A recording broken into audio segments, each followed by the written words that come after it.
Cricket के लिहाज से कहीं न कहीं साल 2024 बहुत ही बेहतरीन बीता है। साल 2024 में छोटी टीमों ने बड़ी टीमों को हराकर इतिहास रचा, तो वहीं पर जिस तरीके से कल के हुए मैच में ओवल के ग्राउंड पर इंग्लैंड की टीम को जब श्रीलंकाई टीम हराती है तो वो टीम जीतती है टोटल 10 साल बाद। और अगर दिन में आप काउंट करेंगे तो श्रीलंकाई टीम ने ओवल के मैदान पर इंग्लैंड को 3730 दिन बाद मात दी है। वो टीम जो साल 2014 में जीती थी, वो टीम जिसके पास 10 साल पहले एक अच्छे खिलाड़ी थे, चाहे संकारा हो, चाहे मुथैया मुरलीधरन हो, चाहे मलिंगा हो, चाहे हनुमान कुलशेखरा हो या फिर तिलक रत्ने दिलशान हो। एक से एक प्लेयर थे और अच्छे प्लेयर थे। ये टीम फिर भी तरसती रही इंग्लैंड के खिलाफ जीतने के लिए। इंग्लैंड का जब खेलने का रुख बदला तो वो टीम बैजबाल के नियम लेकर आई। बैजबाल यानी कि ताबड़तोड़ बैटिंग, बैजबाल यानी कि टेस्ट मैच वनडे के अंदाज में खेलने का। ये टीम सफल भी रही, लेकिन उसके बाद आप देखेंगे तो जिस तरीके से इस टीम को कहीं न कहीं जब बैजबाल नियम में खेलना शुरू करती है तो कहीं न कहीं इनको घाटा भी लगता है, कहीं न कहीं इनकी बेइज्जती भी होती है। और वही हुआ ओवल के टेस्ट में। आप देखेंगे तो जब श्रीलंकाई टीम के ऊपर 60 रनों का इन्होंने बढ़त ले लिया था इंग्लैंड की टीम ने पहली पारी के आधार पर, तो कहीं न कहीं इंग्लैंड की टीम को लगा होगा, बैजबालों को लगा होगा यार 60 रन की बढ़त हो गई है, 250 और पीट दिया जाएगा 13 रन से तो ये मैच अपनी मुट्ठी में हो जाएगा। लेकिन यहीं पर बैजबाल यानी कि इंग्लैंड की टीम ने गलती कर दी और पूरे मैच पर पानी फिर गया, पूरी उम्मीदों पर पानी फिर दिया श्रीलंकाई बल्लेबाजों ने।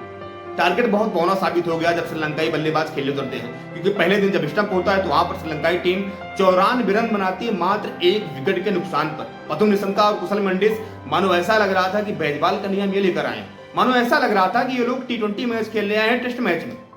रन रेट जो चल रहा था उस समय 6 के ऊपर था। स्ट्राइक रेट दोनों बल्लेबाजों का आप देखेंगे तो पथुम निशंका की लगभग 150 छू रही थी, तो वहीं पर कुशल मेंडिस की स्ट्राइक रेट भी लगभग 135-140 के बीच में चल रही थी। आलम गुरु क्या होता कि इंग्लैंड की टीम को ओवल के मैदान पर श्रीलंकाई टीम ने 8 विकेट से मात दी। और उसमें सबसे बड़ा योगदान रहा कहीं न कहीं पथुम निशंका का, सबसे बड़ा योगदान रहा कुशल मेंडिस पथुम निशंका की उस पारी का। पथुम निशंका और एंजेलो मैथ्यूज के बीच हुए चौथे विकेट के 111 रनों की साझेदारी की। पथुम निशंका ने शानदार बल्लेबाजी की और इतना ही नहीं, अपना शतक पूरा करने के बाद निशंका ने ताबड़तोड़ ओली स्टोन के 2 गेंदों पर 2 छक्के लगाए और निशंका ने अपनी पारी को समाप्त किया 124 गेंदों में 127 रन बना के। आप देखेंगे तो उस समय जिस तरीके से खेल रहे थे लग रहा था वनडे मैच खेल रहे हैं। 2024 का जिक्र हमने इसलिए किया क्योंकि 2024 में ही गाबा में वेस्ट इंडीज ने घमंड तोड़ा था ऑस्ट्रेलियाई का।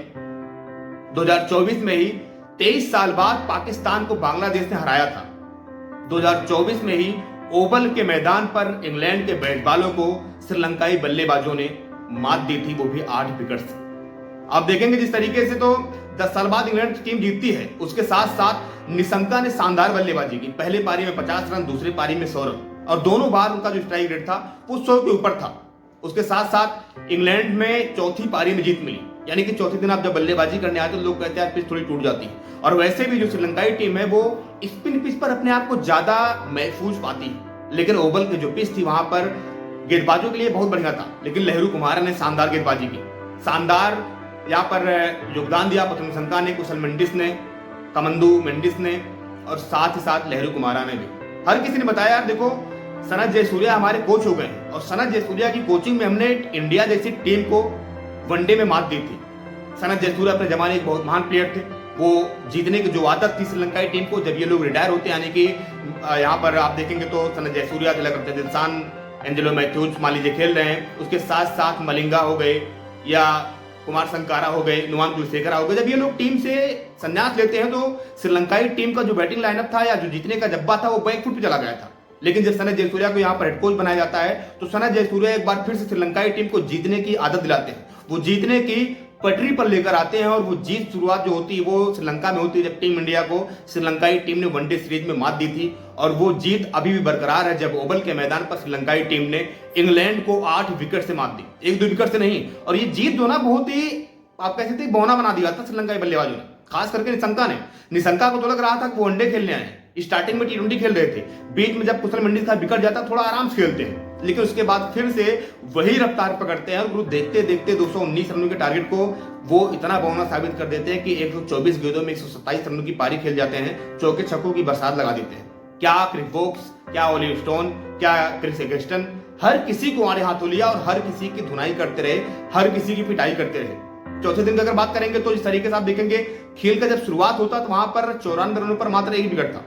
कुशल मेंडिस और निशंका खेल रहे थे।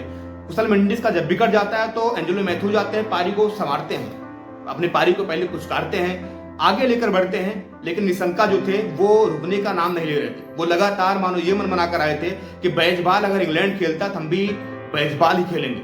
निशंका ने ताबड़तोड़ बैटिंग की और निशंका ऐसी बैटिंग करते चले गए कि श्रीलंकाई टीम को 8 विकेट से जीत दिलाए और साथ ही साथ ओवल के मैदान पर 10 साल बाद जीत दर्ज की। श्रीलंकाई टीम ने इंग्लैंड के सामने 3730 दिन बाद ये जीत दर्ज की। उसके साथ ही साथ प्रथम निशंका ने इतिहास भी श्रीलंका के बल्लेबाज होते हुए और इंग्लैंड में जमकर इतिहास भी रचा।